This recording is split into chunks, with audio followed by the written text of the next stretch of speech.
तेलंगाना विधानसभा के सामने बैठे हैं ये बताने के लिए कि 1:04 पर शपथ ग्रहण हो रहा है कांग्रेस सरकार का। वहां पर देश का सबसे युवा राज्य है तेलंगाना और देश के सबसे युवा राज्य में कांग्रेस की सरकार पहली बार बनने जा रही है। सोनिया गांधी वहां पर पहुंची हैं, राहुल गांधी पहुंचे हैं, इंडिया गठबंधन के तमाम नेताओं के यहां पर पहुंचने की बात हो रही है। रेवंत रेड्डी अपने 11 मंत्रियों के साथ शपथ लेंगे। शपथ लेने वालों की पूरी सूची भी हम आपको दिखाएंगे। कांग्रेस अध्यक्ष मल्लिकार्जुन खड़गे भी पहुंचे हैं इस शपथ ग्रहण में शिरकत करने के लिए। प्रियंका वाड्रा पहुंची हैं। इनमें हिमाचल के सीएम सुखविंदर सिंह सुक्खू, कर्नाटक के CM Siddaramaiah, deputy CM DK Shivakumar भी शामिल होंगे शपथ ग्रहण समारोह में। विपक्षी गठबंधन को भी न्योता गया है। इंडिया गठबंधन के जितने दल हैं उन सब के नेताओं को निमंत्रण गया है। संभावित मंत्रियों की सूची भी हम आपको दिखा रहे हैं इस समय कि इस पूरे जो तेलंगाना में जो कांग्रेस सरकार का गठन हो रहा है उस मंत्रिमंडल में कौन कौन से वो चेहरे शामिल होंगे।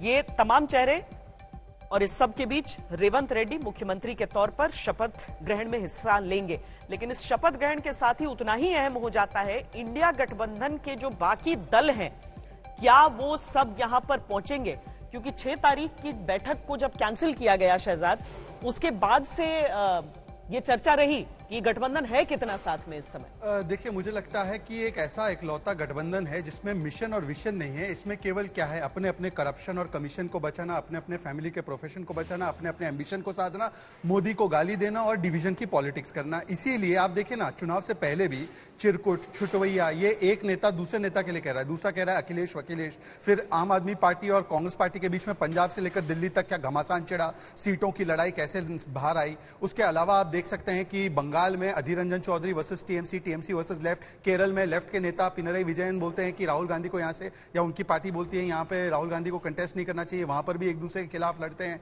वेस्ट बंगाल के अलावा उत्तर प्रदेश, मध्य प्रदेश में भी यही लड़ाई हमने देखा। कर्नाटका और तमिलनाडु दोनों सरकारें इंडी गठबंधन की सरकारें परंतु पानी के लिए लड़ती हैं और शरद पवार के खिलाफ कैसे कभी ना कभी कांग्रेस के बयान आते ही रहते हैं। तो ये भी हमने देखा है। तो ये मिशन और विजन वाले नहीं है, इसलिए ना लोगो तय कर पाए, ना लोगों के लिए क्या करना है तय कर पाए, ना नीति तय कर पाए, ना नेतृत्व तय कर पाए। केवल दल से दल मिलते हैं फोटो में, दिल से दिल नहीं मिल पाते। उसी का आपको एक और झांकी यहां पर दिख रहा है। जैसे चुनाव हुए। एक और चीज ऐसे देखिए आप कि दक्षिण भारत में भारतीय जनता पार्टी, एक कर्नाटक हुआ करता था, तेलंगाना में सबने जोर लगा दिया सारी पार्टी ने।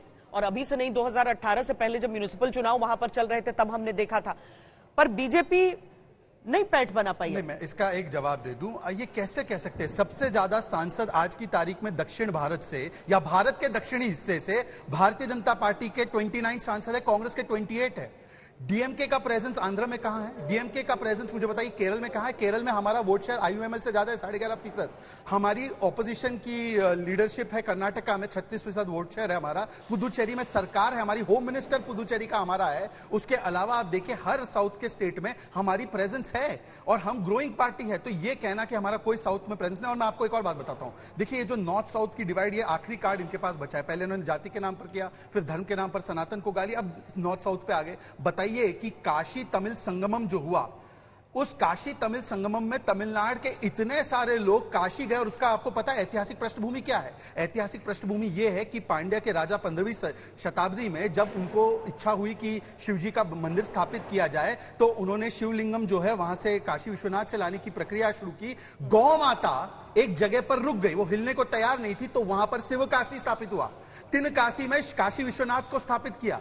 आप कहते हैं कनेक्शन नहीं। सेंगोल को हमने पहली बार वो दर्जा दिया जिसका वो दर्जा मिलना चाहिए था नई संसद भवन में, उसको तो वॉकिंग स्टिक बना दिया था। सेंगोल कहां से किस कल्चर को रिप्रेजेंट करता है? तो ये कहना कि भारत के दक्षिणी हिस्से में आज भी जो साइक्लोन मिचोंग आया है, साइक्लोन मिचोंग में एकमात्र पार्टी जो जमीनी स्तर पर काम कर रही है वो अन्नामलाई है तमिलनाडु में। आंध्र में हमारी पार्टी काम कर रही है क्योंकि हमें निर्देश दिया गया, प्रधानमंत्री ने बाकी हमें कुछ नहीं कहा।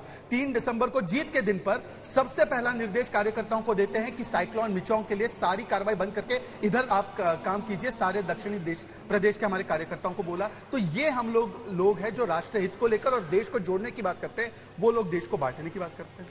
चलिए सीधा हम शपथ ग्रहण समारोह में ही आपको लिए चलते हैं, जहां से हमारे संवाददाता अब्दुल बशीर इस समय हमारे साथ हैं। अब्दुल, इंडिया गठबंधन के नेताओं के आने की जो खबर है, उसमें कोई चेहरा दिखा आपको वहां पर? कौन कौन है जो आ रहे हैं? देखिए, इंडिया गठबंधन के जो मेंबर्स हैं उनमें से अभी तक तो कोई आए नहीं है, लेकिन अगर हम कांग्रेस पार्टी की बात करें तो सोनिया गांधी, राहुल गांधी, प्रियंका गांधी, मल्लिकार्जुन खड़गे और हिमाचल के मुख्यमंत्री सुखविंदर सिंह, ये सब लोग आ चुके हैं। ताज कृष्णा में वो लोग अभी बैठे हैं। लेकिन यहाँ पर अगर हम देखें तो इस जो है ग्राउंड में, एलबी स्टेडियम में आप देखिए पूरी तैयारी हो चुकी है। 1 घंटे से कम का समय बाकी है जहां पर शपथ ग्रहण समारोह होगा कुछ ही देर में 1:04 पर। और इसके अलावा अगर हम अब देखें तो ये परिस्थितियां यहाँ पर ग्राउंड पर दिखाई दे रही है। 30,000 का यहाँ पर जो है कैपेसिटी है स्टेडियम की, लेकिन 1.5 लाख से ज्यादा लोग यहाँ पर जुड़ने वाले हैं कुछ ही देर में सब लोग, रेवंत रेड्डी और कांग्रेस के बड़े दिग्गज नेता यहाँ पर आएंगे और इसी डायस पर, मेरे लेफ्ट साइड पर जो डायस है वहां पर जो है वो शपथ समारोह होगा। पूरी भारी बंदोबस्त यहाँ पर किया जा रहा है।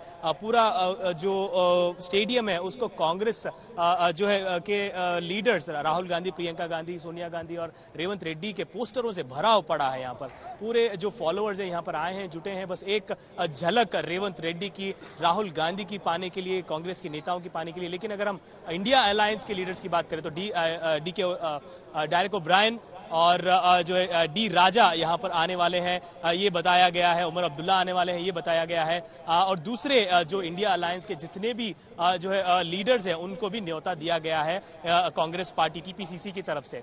अब कितने लोग, कितने लीडर्स यहाँ पर आएंगे, कितने लीडर्स यहाँ पर कांग्रेस का जो ये एक बड़ा जो है प्रदर्शन है, शक्ति प्रदर्शन है, इसको विटनेस करेंगे। कांग्रेस इसको अपनी तरीके से शक्ति प्रदर्शन बताने की कोशिश कर रही है, क्योंकि तेलंगाना में अपनी सरकार बनाना इतना आसान कांग्रेस पार्टी के लिए नहीं था। लेकिन आप जैसे आपने बताया कि एक युवा स्टेट है तेलंगाना, और इस युवा स्टेट में इस तरीके का प्रदर्शन दिखाना कांग्रेस पार्टी के लिए काफी जो है मुश्किल रहा है। लेकिन 64 विधायक के साथ कांग्रेस पार्टी ने बहुमत के साथ सरकार यहां पर बनाई है। कुछ ही देर में जो डेजिग्नेट चीफ मिनिस्टर है रेवंत रेड्डी यहां पर होंगे। और Telangana for giving respect to Mallikarjun खड़गे जी, सोनिया गांधी जी एंड राहुल गांधी जी। निकलते हुए शपथ ग्रहण समारोह के लिए ये बातें करते हुए मीडिया से जा रहे थे। अब्दुल, ये बताइए 1:04 क्यों मुहूर्त निकाला गया है उस समय का? देखिए, खास करके तेलंगाना में एक रिवाज रहा है। पहले हम पूर्व के मुख्यमंत्री जो के चंद्रशेखर राव थे, अगर उनकी बात करें तो उन्होंने हर अपना जो बड़ा कार्यक्रम होता है शुभ मुहूर्त के हिसाब से ही करते हैं।